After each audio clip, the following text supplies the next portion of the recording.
할렐루야. 오늘은 9월 8일 월요일입니다. 오늘도 정시 매일 예배를 드리시는 성도님들의 삶과 가정 위에 하나님의 은혜와 평강이 가득하시기를 축복합니다. 다 같이 사도신경으로 우리의 신앙을 고백하며 예배의 자리로 나가겠습니다. 전능하사 천지를 만드신 하나님 아버지를 내가 믿사오며 그 외아들 우리 주 예수 그리스도를 믿사오니 이는 성령으로 잉태하사 동정녀 마리아에게 나시고 본디오 빌라도에게 고난을 받으사 십자가에 못 박혀 죽으시고 장사한 지 사흘 만에 죽은 자 가운데서 다시 살아나시며 하늘에 오르사 전능하신 하나님 우편에 앉아 계시다가 저리로서 산자와 죽은 자를 심판하러 오시리라. 성령을 믿사오며 거룩한 공예와 성도가 서로 교통하는 것과 죄를 사하여 주시는 것과 몸이 다시 사는 것과 영원히 사는 것을 믿사옵나이다. 아멘. 다 같이 찬송가 303장 함께 부르시겠습니다.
오늘 우리에게 주시는 하나님의 말씀은 로마서 3장 21절에서 31절까지의 말씀입니다. 함께 받들어 읽겠습니다. 이제는 율법 외에 하나님의 한 의가 나타났으니 율법과 선지자들에게 증거를 받은 것이라. 곧 예수 그리스도를 믿음으로 말미암아 모든 믿는 자에게 미치는 하나님의 의인이 차별이 없느니라. 모든 사람이 죄를 범하였음에 하나님의 영광에 이르지 못하더니 그리스도 예수 안에 있는 속량으로 말미암아 하나님의 은혜로 값없이 의롭다 하심을 얻은 자 되었느니라. 이 예수를 하나님이 그의 피로써 믿음으로 말미암아 화목제물로 세우셨으니 이는 하나님께서 길이 참으시는 중에 전에 지은 죄를 간과하심으로 자기의 의로우심을 나타내려 하심이니 곧 이때에 자기의 의로우심을 나타내사 자기도 의로우시며 또한 예수 믿는 자를 의롭다 하려 하심이라. 그런즉 자랑할 데가 어디냐 있을 수가 없느니라. 무슨 법으로냐 행위로냐 아니라 오직 믿음의 법으로니라. 그러므로 사람이 의롭다 하심을 얻는 것은 율법의 행위에 있지 않고 믿음으로 되는 줄 우리가 인정하노라. 하나님은 다만 유대인의 하나님이시냐 또한 이방인 하나님은 아니시냐. 진실로 이방인 하나님도 되시느니라. 할례자도 믿음으로 말미암아 또한 무할례자도 믿음으로 말미암아 의롭다 하실 하나님은 한 분이시라. 그런즉 우리가 믿음으로 말미암아 율법을 파기하느냐? 그럴 수 없느니라. 도리어 율법을 굳게 세우느니라. 이는 하나님의 말씀입니다. 아멘. 사람은 누구나 구원받기를 좋아합니다. 또 생명을 더 좋아하죠. 그러나 사람이 구원받기 위해서 생명을 얻기 위해서 할 수 있는 것은 아무것도 없다는 것입니다. 오늘까지 로마서의 말씀을 한마디로 정리하면 사람으로서는 안 된다는 거예요. 사람은 구원을 위해서 할 수 있는 것이 아무것도 없다는 것입니다. 왜냐하면 인간은 전적으로 부패하고 타락한 존재이기 때문에 스스로의 힘으로 구원을 이룰 수 없다는 것이 바울의 주장입니다. 그런데 이 구원을 가능하게 할 것 같은 율법을 발견한 인간은 율법을 통해서 구원을 이루려고 애썼죠. 그러나 율법도 인간을 구원할 수가 없었습니다. 왜냐하면 인간 중에 어느 누구도 율법을 100% 지켜낼 수 없기 때문이죠. 오히려 율법은 율법을 지키지 않은 인간을 정죄할 뿐입니다. 그래서 바울은 로마서 3장 20절 말씀에 이렇게 이야기합니다. 율법의 행위로 그의 앞에 의롭다 하심을 얻을 육체가 없나니 율법으로는 죄를 깨달을 뿐이다. 율법은 인간이 죄인임을 깨닫게 한다는 것입니다. 다시 말해서 율법은 죄를 드러나게 할 뿐이지 그 죄를 제거할 능력은 없다는 것이죠.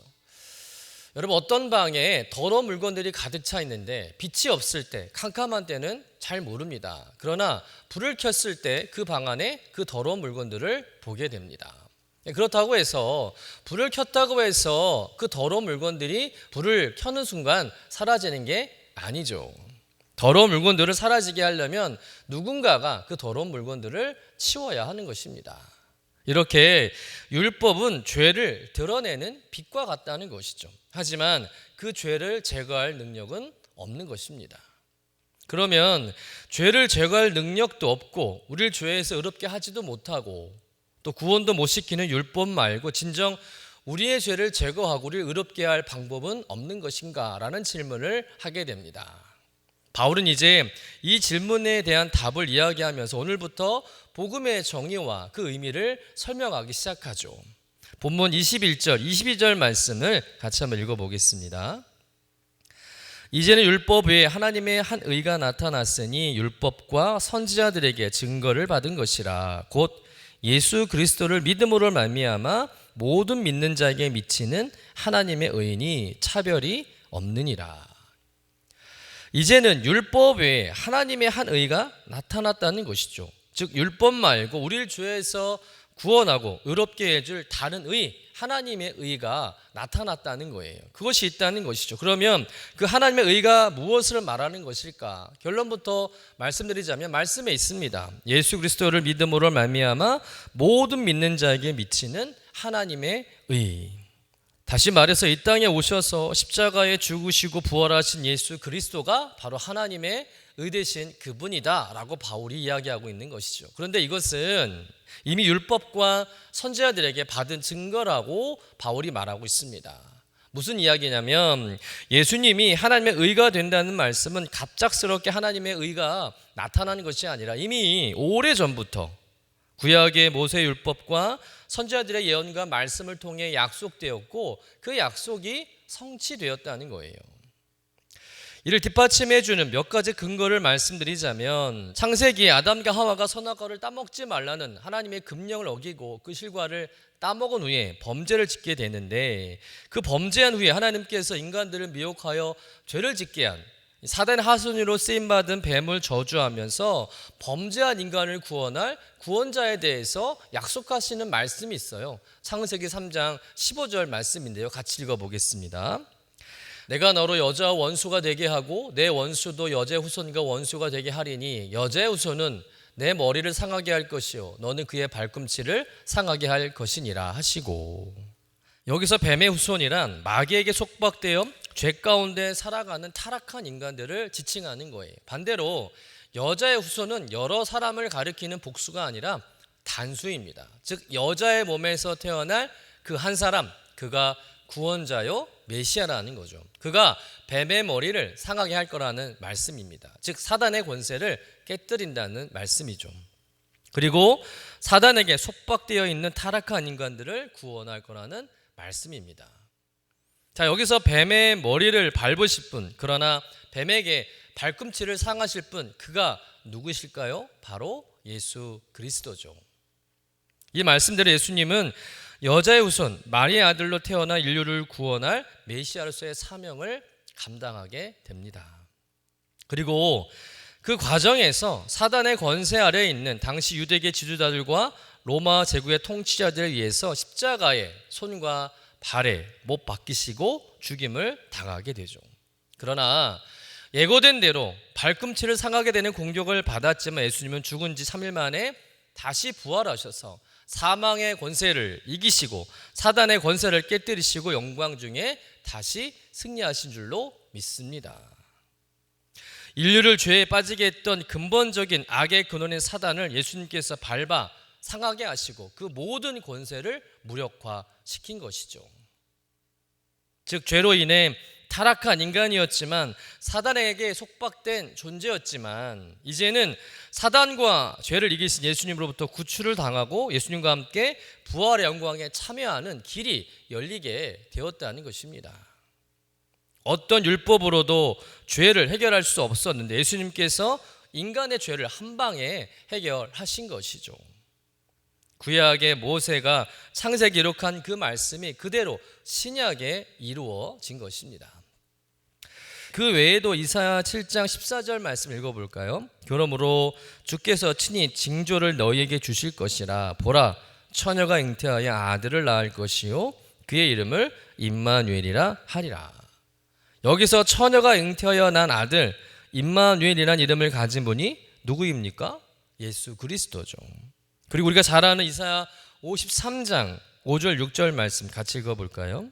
그가 찔림은 우리의 허물 때문이요 그가 상함은 우리의 죄악 때문이라. 그가 징계를 받음으로 우린 평화를 누리고 그가 채찍에 맞음으로 우리는 나음을 받았도다. 우리는 다 양 같아서 그릇 행하여 각기 제 길로 갔거늘 여호와께서는 우리 모두의 죄악을 그에게 담당시키셨도다. 우리 허물과 죄악을 지고 우리 대신 슬픔과 고난과 징계와 채찍을 당하시고 우리를 낫게 하신 분, 우리의 죄악을 담당하신 그분이 바로 예수 그리스도 아니겠습니까? 또 미가서 5장 2절 말씀이죠. 베들레헴 에브라다야 너는 유다 족속 중에 작을지라도 이스라엘을 다스릴 자가 내게서 내게로 나올 것이며. 이스라엘을 다스릴 자가 바로 예수님이다. 그 예수님이 베들레헴에서 탄생하신다는 말씀이에요. 이렇게 구약의 말씀과 예언이 한치의 오차도 없이 완벽하게 이루어졌다는 것이죠. 그러니까 하나님께서는 인간이 범죄한 이후부터 인간을 죄에서 구원하시기 위해 율법 말고 더 완전한 하나님의 의를 오랫동안 준비해 오셨다는 거죠. 여러분, 죄인인 우리를 구원하시는 하나님의 사랑이 이처럼 깊고 오래되었다는 것을 믿으시길 간절히 축원합니다. 우리 각 사람의 구원이 갑작스럽게 이루어진 것이 아니라는 거예요. 하나님께서 생각 없이 계시다가 어느 날 갑자기 인간들 좀 구원해야겠다라고 생각하시고 예수님을 보내시고 우리를 구원하시고 자녀 삼아 주신 것이 아니라 이미 오래전부터 오랜 기다림과 사랑으로 우리를 기억하시고 구원할 계획을 가지고 계셨다는 거죠. 그처럼 여러분, 내가 하나님을 떠나서 악을 행하고 온갖 죄를 짓고 정말 구제불능의 삶을 산다 할지라도 하나님은 그런 나를 끈질긴 사랑으로 기다려주시고 참아주시고 또 그런 나를 구원하시려고 작정하셨고 그 작정하심을 끝내 신실하게 이루신 줄로 믿습니다. 여러분, 우리의 구원이 갑작스러운 일이 아니라 오랜 세월 우리를 포기하지 않는 하나님의 끈질긴 사랑을 통해서 이루어졌음을 깨닫고 감사하시는 여러분 되시기를 간절히 축원합니다. 여러분, 율법으로는 결코 해낼 수 없는 일을 우리를 향한 하나님의 사랑과 예수 그리스도의 죽으심을 통해 죄인인 우리가 의롭다함을 얻게 되었다는 것이죠. 이것이 하나님의 의라는 것입니다. 그 하나님의 의로 말미암아 죄인 인간이 죄의 노예 자리에서 저주와 죽음과 형벌의 자리에서 해방되어서 구원과 영생을 얻게 된 줄로 믿습니다. 그런 값비싼 은혜를 입은 사람이 바로 저와 여러분인 줄로 믿습니다. 그러므로 예수님을 믿고 구원받은 성도는 자기의 영혼이 어떤 대가를 지불하고 새 생명을 얻었는가를 깨닫고 감격하지 않을 수 없고, 구원받은 자기 영혼이 얼마나 소중한 가치를 갖게 되었는가를 깨닫고 감사하지 않을 수 없다라는 것이죠. 여러분, 이렇듯 놀라운 구원의 가치를 아는 사람은 더 이상 구원을 다른 어떤 것과도 바꾸지 않습니다. 구원을 결코 가볍게 여기지 않아요. 내 모든 것을 다 들여서 그 구원을 지켜냅니다. 또 그 구원을 날마다 자랑하며 사는 줄로 믿습니다.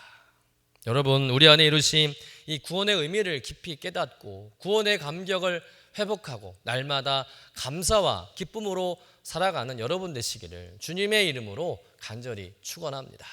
기도하겠습니다.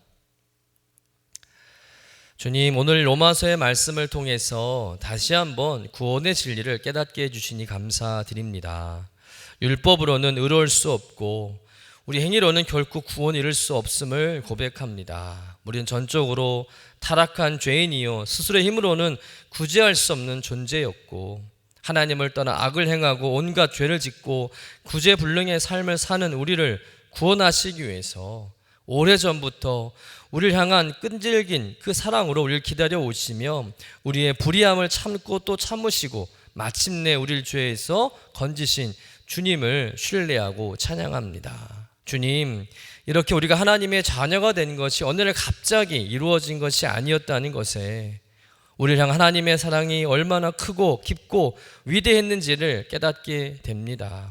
오늘 하루도 나의 존재가 주님의 생명으로 주님의 핏값을 얻어진 귀한 존재임을 기억하고 우리의 구원이 얼마나 귀하고 값진 것인지를 깨닫고 그 구원을 지켜가고 그 구원을 자랑하며 살아가는 성도 되게 하여 주옵소서. 감사드리며 거룩하신 예수님의 이름으로 기도드립니다. 아멘. 하늘에 계신 우리 아버지여, 이름이 거룩히 여김을 받으시오며 나라가 임하시오며 뜻이 하늘에서 이루어진 것 같이 땅에서도 이루어지이다. 오늘 우리에게 일용할 양식을 주시옵고 우리가 우리에게 죄 지은 자를 사하여 준 것 같이 우리 죄를 사하여 주시옵고 우리를 시험에 들게 하지 마시옵고 다만 악에서 구하시옵소서. 나라와 권세와 영광이 아버지께 영원히 있사옵나이다. 아멘.